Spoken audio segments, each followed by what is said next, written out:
Tartarus was very much a real place for ancient Greeks, who believed in the afterlife and the different places a soul would be transported after a lifetime spent here on earth. To the Greeks back then, Tartarus was a place where no soul would want to be transported, and they had plenty of good reason. Afterlife in Tartarus. Ancient Greeks believed that those who were wicked would be sent to Tartarus after they died. Tartarus as a place was the complete opposite of Elysium, also called the Isles of the Blest, a place inhabited by souls who were not condemned because of their sins. Elysium was known to the ancient Greeks as the land of perfect happiness. Elysium to the Greeks back then was paradise. Tartarus, Elysium's opposite, was a place to be avoided because it was a place where wicked souls would receive punishment. There is a description of Tartarus on the website mycar.com, and it is as follows. Round it runs a fence of bronze, and night spreads in triple line all about it. Some say that the gates are of iron and the threshold of bronze, and others that there is a threefold wall around it. Round this triple wall flows Pyriphlegeton with its flames and its clashing rocks. The entrance, in which there is an enormous portal, has pillars of solid adamant that not even the gods could break. At the top of its tower of iron sits the Arenate Tisiphone one, with her bloody robe, and sleepless day and night guards the entrance. There is a description of Tartarus on the website theoi.com, and it is as follows. Far off, the lowest abyss beneath the earth, and which elsewhere he and many other poets have called Tartarus, for all the rivers flow together into this chasm, and flow out of it again, and they have each the nature of the earth through which they flow. And the reason why all the streams flow in and out here is that this liquid matter has no bottom or foundation, so it oscillates and waves up and down, and the air and wind about it do the same, for they follow the liquid both when it moves toward the other side of the earth, and when it moves toward this side, and just as the breath of those who breathe blows in and out, so the wind there oscillates with the liquid and causes terrible and irresistible blasts as it rushes in and out. During ancient times, those who departed the land of the living could be sent to Tartarus if they were wicked. There actually were key figures in the business of transporting souls to their true destinations. These were Acus, Minos, and Rhadamanthus, and they were once part of the lineage of kings. The philosopher Hesiod claimed that a bronze anvil dropping from earth would take 9 days to reach Tartarus, as it would when falling from the heavens. Tartarus was not a common prison. Enemies of Zeus were sent there to be bound in chains. It was also the place where monsters such as Typhon and Cyclops were imprisoned. Greeks in the past had every reason to be afraid of Tartarus, because of the many things that were held prisoners in there. It was a fortress that no one could ever escape.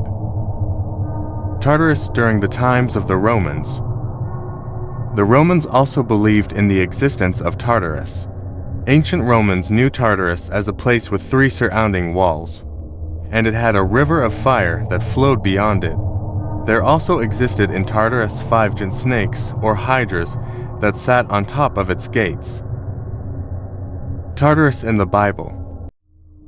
The dreadful place was mentioned by Peter in his letters that have become part of the Holy Bible. In Peter's time, Tartarus was known to be the place where the angels who had sinned against God and were captured were imprisoned. In the biblical text of 2 Peter, chapter to verse for Tartarus or Tartaru is mentioned and is referred to as hell.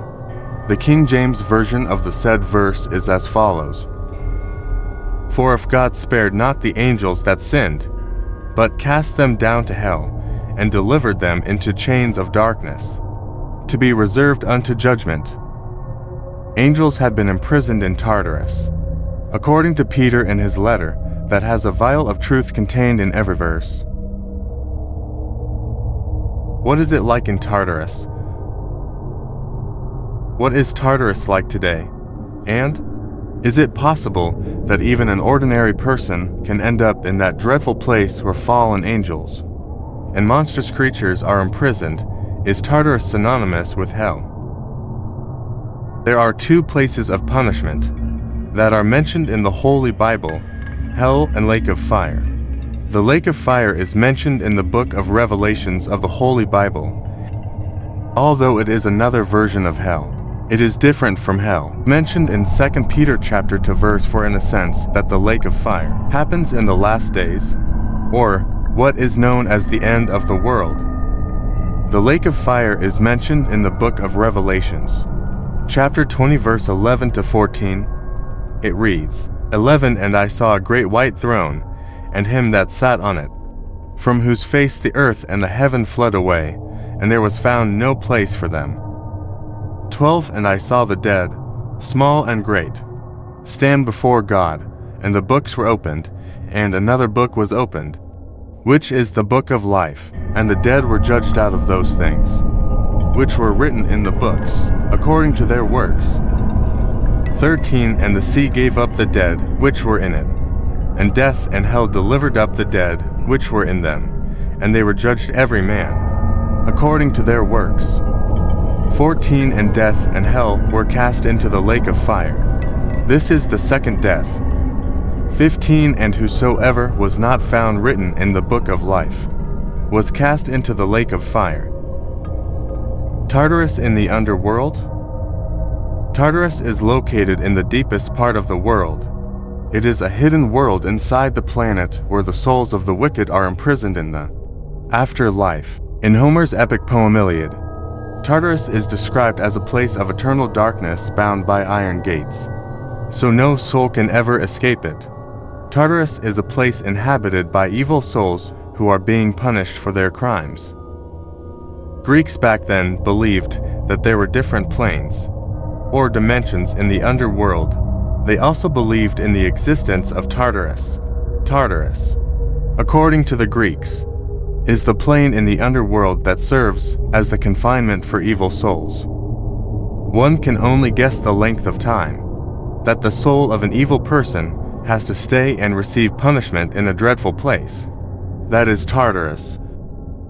Is time different in Tartarus? What if a few seconds on this plane means a few days, or months, even years, on that plane? If that's the case, then to short years on this plane, for example, might mean thousands of centuries on that plane. It is true that many cultures share the concept of divine punishment in the afterlife, and there are locations all over the world that have been tagged as possible entrances to that part of the underworld where souls receive their due punishment. Coal, a super deep borehole. A strange discovery in Russia could just point to the existence of hell. Scientific exploration in northern Russia made it possible to dig a hole that was 12,000 meters deep. Years after the drilling, an audio tape owned by a BBC employee found its way to news agencies. The tape is said to contain the sounds obtained by heat-resistant microphones that were lowered into the coal, a super deep borehole. It is said that the sounds recorded by the microphones are actually the sounds of those who are suffering in hell. These sounds are extremely terrifying. Here is the recording of a broadcast. Bothers me to listen to. I'd suggest that if you do play it on the program, warn listeners in advance so they may have the option of turning the radio off for 30 seconds while it plays. It has always haunted me. To those who discounted the Siberia sounds from Hell's Story, it is true, and I, for one, wish it wasn't. Rick, listening from Chicago. And so I submit now the cleaned, a better copy to you, and I warn you, what you are about to hear is very disturbing indeed.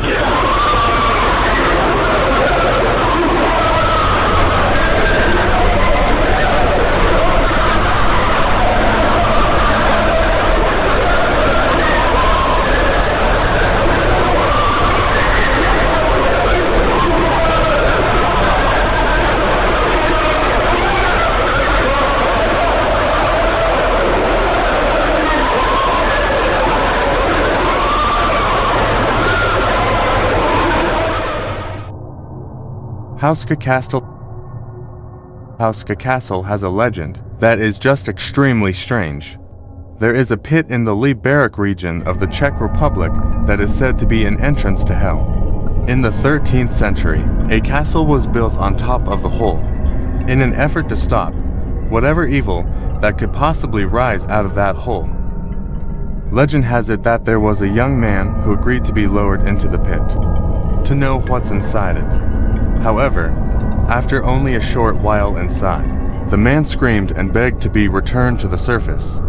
People immediately pulled him out of the pit. However, something odd happened to the man who got out. He was no longer the young man who descended into the pit. He had somehow aged. It's as if the pit robbed many years from him and turned him into an old man.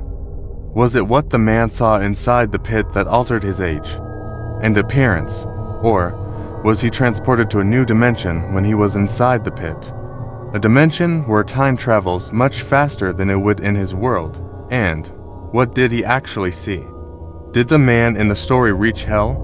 Or was it a plane that was an abode of evil spooks?